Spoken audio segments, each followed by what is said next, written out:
Hello dear students, welcome back to my channel physics SPC. Electromagnetic induction का एक question. A square loop of side 2 centimetre is placed inside a long solenoid that is 50 turns per centimetre. इस पर ध्यान दीजिए। And carries sinusoidally varying current, ये भी important है, of amplitude 2.5 ampere and angular frequency 700 radian per second. The central axis of the loop and the solenoid coincide. The amplitude of EMF induced in the loop is equal to zero. अच्छा question है। Solution diagram बना दें, पहले समझते हैं। पहले एक जो सोलिनॉइड बना है,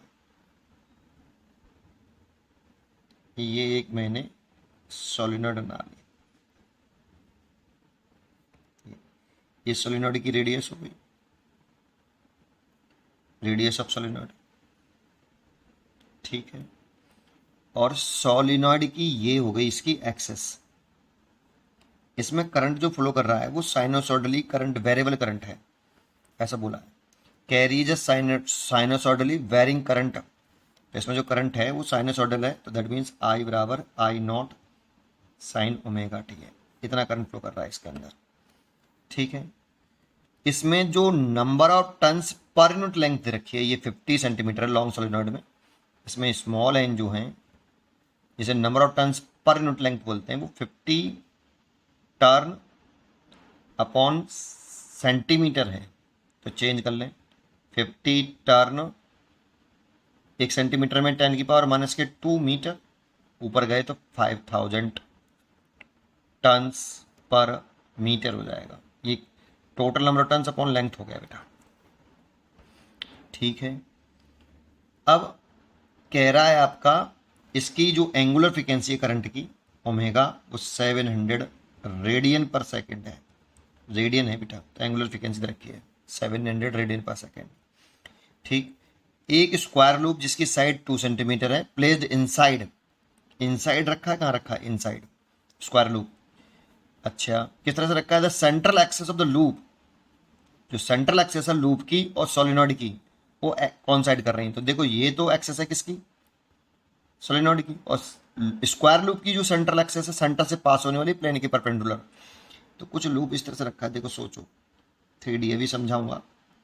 ऐसा रखा है इसके अंदर, ये स्क्वायर लूप है ये, ठीक है, ऐसे है बेटा। दैट मीन्स अगर इसको हम एक ही लूप को, ये साइड व्यू हो गया इधर से देखने पर, तो इसको टॉप इस साइड से देखें तो कैसे दिखेगा, इस साइड से देखने पर कैसा दिखेगा, इस साइड से देखने पर कैसा दिखेगा? तो इस साइड से देखने पर ये ऐसे दिखेगा। ये आपका सोलिनॉइड का टर्न हो गया एक, जिसमें करंट फ्लो कर रहा है, कुछ भी मान लो, नीचे मान लो, ऊपर मान लो, ऐसे मान लो, चलो करंट की दर्शन ये है। आई बराबर कितना? आई नॉट साइन ओमेगा टी, एक टर्न दिखा दिया। इसमें एक लूप है इसके अंदर, ये स्क्वायर लूप है ये, और ये इसकी एक्सेस हो गई बेटा, ऐसे ये एक्सेस हो गई, तो दोनों की एक्सेस ऐसे आ गई, ठीक है। अब भाई इस साइड से देखोगे तो एक्सेस ऐसे तो हो जाएगी, ऐसे ऐसे हो गई एक्सेस, ठीक है। अब इस करंट के स्क्वायर लूप हो गया, इसकी साइड दे रखी है हमें ए, तो a the side of the square 2 centimetre, that means 2 into 10 की पावर माइनस के 2 मीटर। अब हमसे पूछ रहा है कि इंड्यूस्ड ईएमएफ बताओ। तो पहले तो यहाँ पे आई नॉट दे रखा है हमें, ये दे रखा है ना यहाँ, एम्पलीट्यूड 2.5 एम्पियर। तो ये करंट का एम्पलीट्यूड जो होता है, इसे एम्पलीट्यूड ऑफ करंट बोलते हैं। तो ये हमें दे रखा है आई नॉट 2.5 एम्पियर, ठीक है। तो क्या करें, क्या क्या करें, क्या करें? ये तो सोलिनॉइड में अगर करंट फ्लो कराते हैं, सोलिनॉइड में जो मैग्नेटिक फील्ड होती है वो एक्सेस के अलॉन्ग होती है बेटा। इसमें जो मैग्नेटिक फील्ड डेवलप होगी वो एक्सेस के अलॉन्ग ऐसे होगी, और यूनिफॉर्म होती है ऐसे। तो B इक्वल टू होगा, सोलिनॉइड में जो होता है वो म्यू नॉट एन आई होता है ये। तो मैग्नेटिक फील्ड जो डेवलप हुआ इस जगह पर due to current carrying solenoid की वजह से, वो ऊपर की तरफ होगा, सॉरी नीचे भी मान सकते हो, उससे कोई फर्क नहीं पड़ रहा। ये मैग्नेटिक फील्ड डेवलप हो गया ऐसे। ये जो मैग्नेटिक फील्ड डेवलप हो रहा है वो B इक्वल टू हो रहा है म्यू जीरो एन आई, ऐसे due to current carrying solenoid.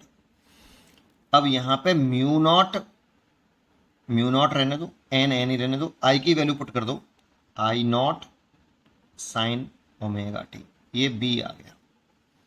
ठीक है, इंड्यूस दिया में पूछ रहा है किससे, स्क्वायर लूप से। तो स्क्वायर लूप्स का फ्लक्स निकाल लो बेटा कि स्क्वायर लूप से कितना फ्लक्स है। तो स्क्वायर लूप का अगर फ्लक्स लिखेंगे phi is equal to B A into cos theta. तो मैग्नेटिक फील्ड तो ये हो गया स्क्वायर लूप से पास होने वाला, ये वाला।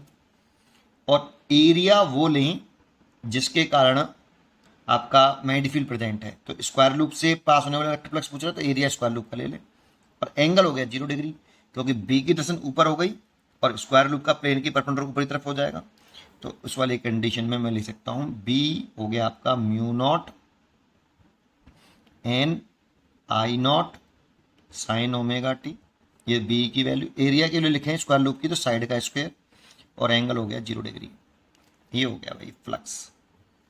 अब ये देखो वेरिएबल फ्लक्स है, तो यहां से इसको डिफरेंशिएट कर दो with respect to t, d phi over D T.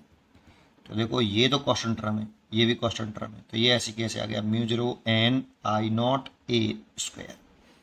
Sign omega t का डिफरेंशिएशन करेंगे तो कॉस ओमेगा टी, फिर ओमेगा टी का द्वारा से करेंगे तो ओमेगा आगे आ जाएगा। ये आपका डिफरेंशिएशन हो गया। अब according to Faraday law D phi over D T induce EMF होता है, induce EMF is equal to minus K D phi over D T. तो यहाँ पर आप माइनस का केवल मैग्नीट्यूड लिख सकते हो, भी लिख लेता हूँ, चलो ई लिख लेता हूँ, omega mu not an I naught A square और कॉस ओमेगा टी। अगर हम इसका केवल मैग्नीट्यूड पे ध्यान दें तो ये साइन हट जाएगा और वैल्यू आ जाएगी, अगर इसका मैग्नीट्यूड ले लें तो इंड्यूस डीएमएफ की वैल्यू आ जाएगी omega mu not an I naught A square cos omega T. अब देखो यहाँ पे भी एम्पलीट्यूड ऑफ इंड्यूस डीएमएफ पूछा है। जैसे यहाँ पर ये करंट है इंस्टेंटेनियस करंट, ये एम्पलीट्यूड करंट होती है, ऐसे ही ये इंस्टेंटेनियस इंड्यूस डीएमएफ हो गया, ये एम्पलीट्यूड मतलब मैक्सिमम ईएमएफ हो गया। तो ये पूछा है हमसे बेटा, ये पूछा है, तो इसे ई बराबर ई नॉट कॉस ओमेगा टी लिख सकते हैं।